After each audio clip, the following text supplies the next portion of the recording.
For Session Update, I'm Shannon Loehrke. Last week, the Senate leadership released their supplemental budget targets for this session. They proposed spending around $790 million of the projected $900 million budget surplus. And joining me in the studio to discuss some of those budget priorities is Senate Majority Leader Tom Bakk. Welcome, Senator. Pleasure to be on with you. So later today, the Finance Committee is going to take up the $91 million fiscal disparities measure. How did this issue rise to prominence so quickly? Well, there was a report that came out late summer or fall that measured people's income levels and kind of how they've been doing over the last period of years, and it showed that people especially in Northeast Minneapolis, in the black community, were really lagging behind, and the wages actually had fallen. Mm-hmm. So that really started to focus a lot of attention on that area, and kind of in the minority community in general. It's kind of a trend across different minority groups that their wages just are not keeping up with the rest of the economy. So the governor and I proposed to include some equity type funding to try and add some additional value in those economies for a special session to be included with the Iron Range unemployment extension, but we were never able to get the House to agree, so it didn't happen earlier in the year, which would have really been our preference. Mm-hmm. So the governor proposed $100 million in his supplemental budget proposal to the legislature. The Senate is actually matching that. What we're doing is we're doing $91 million of general fund in what we're describing as our equities article in the supplemental budget bill. Mm-hmm. And then we're doing an additional $9 million over in the tax bill on some different tax incentives for economic development in those areas that economically just aren't doing very well. So we're actually matching the governor at $100 million. We're just doing it in two different places. Mm-hmm. There's some additional money over in the higher education bill that also addresses the equities issue. So we're going to try pretty hard with the House to convince them that these areas of the state and these populations need some economic stimulus to create some employment. The unemployment rate in Northeast Minneapolis is extremely high. It's like 13%, right? North of 13%, where the rest of the metropolitan area is something under 4%. Mm-hmm. So some additional emphasis on trying to create some economic development there is important. So our article of $91 million, most of the money is actually going to go to the Department of Economic Development, and there'll be a competitive grant process where nonprofits and others can make application. We're really hoping that we'll find some innovative type programming come out of the community. Mm-hmm. The best kind of economic development is really homegrown things by people who live in the community, understand the community. Mm-hmm. So we're really looking for that kind of thing to happen. In addition, there are some well-established nonprofit groups that have received, many of them have received state funding previously. Mm-hmm. We're proposing in the bill to give them additional appropriations over and above what they've received previously. Much of what we're recommending are things that the governor has already vetted through his process, mm-hmm. But some of it are issues that come out of the neighborhood. So we're going to fight hard for it in the conference committee with the House. I'm not sure they're quite putting the same kind of emphasis on the issue that the Senate is. These communities of color are largely represented by Democrats. I don't think mm-hmm. anybody should be surprised that it's our constituency largely that are having these real economic challenges. So I think us leading on it is probably our responsibility. So the largest area of the budget is $300 million for tax relief. Who is this tax relief for? Well, there's a number of things. We actually are proposing $300 million of the surplus go to the tax committee. Mm-hmm. 489 would go to the finance committee to spend across all of the state agencies. But of the 489, 100 is committed to the equities article. Okay. 85 million is committed to broadband development around the state. So the amount of spending actually in the state agencies is relatively small compared to the total of 789. The $300 million that's going to the tax committee, people need to remember we didn't get a tax bill last year. Right. So Our tax bill from last year is still sitting in conference with the House. Last year when we passed it, I believe it was about $459 million. Well, when we had it, it's in legislative speak, we had it rescored in today's budget environment, and it scored at $300 million. So we really didn't put any new money into the tax committee. It really is the same bill that we did last year, rescored for the current economic conditions. So, but there are a number of things in there that are very, very important. There is a workforce housing tax credit. There are areas around the state where you can look at like Worthington, for example, or in the south, Roseau in the north, around Thief River Falls, where there are large employers that actually would probably expand if they could find employees, but they can't find employees because the wages in those areas won't support the debt service on a home mortgage. Okay. So we need to find a way to partner with those communities, with those employers, to try and reduce some of that gap that exists. So we've got a pretty strong workforce housing tax credit in there. We have some new money for what's called the research and development credit available to businesses that are doing, and Minnesota's a tremendous, we've got strong business infrastructure in the whole research and development area, companies like Medtronic and 3M and a lot of very innovative companies in Minnesota. So for a long time we've had a research and development credit for them to access, to leverage the private investment. We're proposing to add some additional money to that.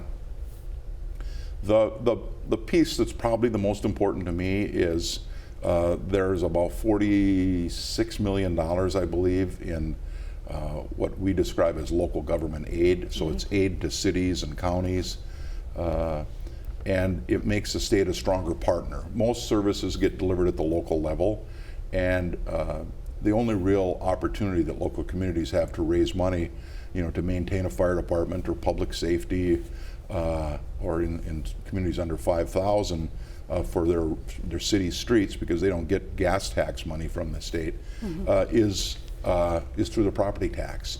And in many communities, especially older communities with old infrastructure, they've got a lot of needs, but just don't have the tax capacity. They have lower valued homes, don't have a lot of commercial property. So we have this program called Local Government Aid that tries to mitigate some of that unfairness. The argument kind of is, a fire truck costs the same amount of money whether you buy it in Crookston or you buy it in one of these Twin Cities suburbs, but who really has more ability to be able to pay for it? Right. So the state acts as a partner, so that arguably the tax on a $100,000 home, no matter what town you're in, to provide for basic public safety should be about the same. Right. So we kind of are the equalizer. You're local trying government to level the playing field. Yeah, the local government aid formula took a very big hit during the difficult budget times we had starting in 2003. I remember that. It was cut. It is, and back when I was tax chair, we put some money in and tried to get it back, but it was very difficult. We put, I think, about $40 million back in 2007 or 2008 in the tax bill when I was the tax chair, but we're still quite a ways away from just getting them back to where they were in 2002. So those were tough times from 2003 until 2013, when we just were kind of constantly managing a crisis. Unfortunately, under Governor Dayton's leadership, we were able to raise some revenue, get the state's budget structurally balanced again. And if people were watching the governor's State of the State, he indicated that his #1 priority in this session was the financial stability of the state going forward. So we're going to be, I share that with him. We're going to be very careful about not overspending, not overcommitting. It's very easy in the second year of a biennium for someone to say, well, gee, it's just $30 million, right? And it's important, and everybody might agree it's important. But in the next biennium, you have to score it twice. And so it's $60 million in the out biennium. So you have to be very careful in the second year of a biennium that you don't overcommit and create budget problems in the upcoming biennium.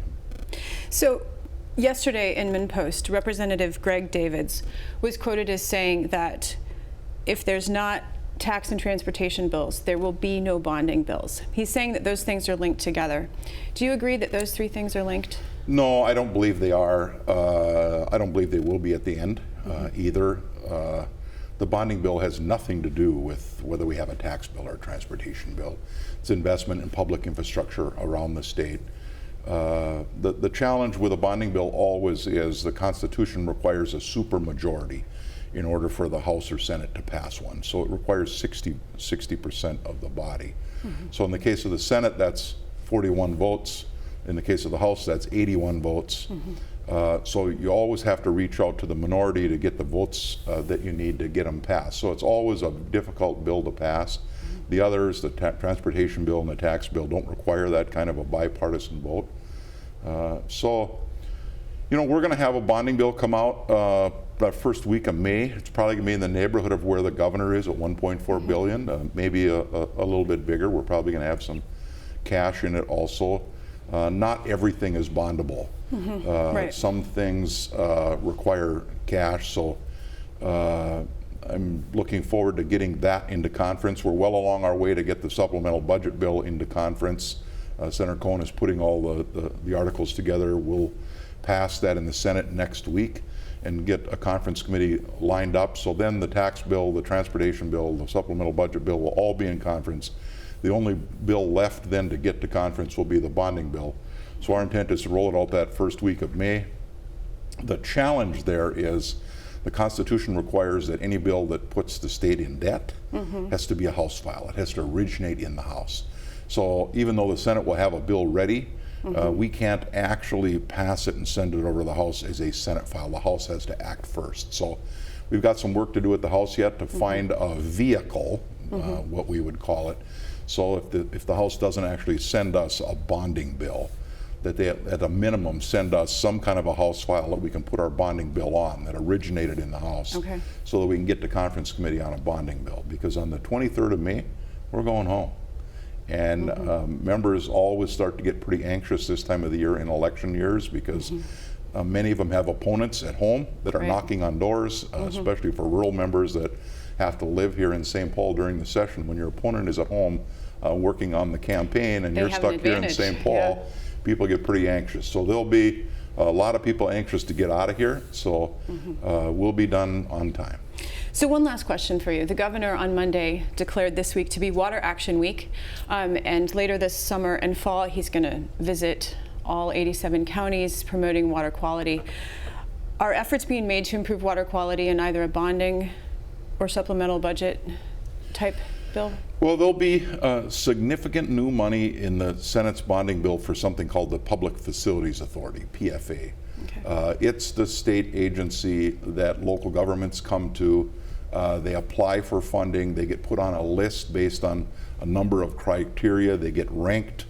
Some of the money that communities get ends up to be wastewater infrastructure fund money, which are grants. Some are loans. Both of those programs at the PFA have been pretty underfunded for a long time. And I appreciate the governor's leadership on this to get a significant amount of money into the PFA. There's a long list of wastewater treatment systems all over the state that have discharge pipes that discharge into some water body somewhere that really need improvement. And in most cases, local governments don't have the financial capacity to be able to make those improvements on their own. So a strong partnership on the part of the state is pretty critically important to making the wastewater improvements we need. Everyone agrees that it's really important, but it's just not very sexy.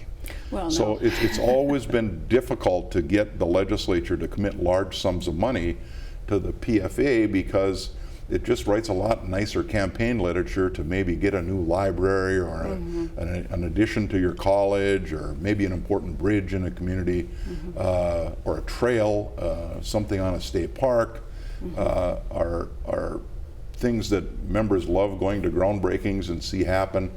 No one goes to groundbreakings on wastewater treatment plant expansion, as important as they are. So it really does take strong leadership from a governor, I think, to set the bar. The governor's done that.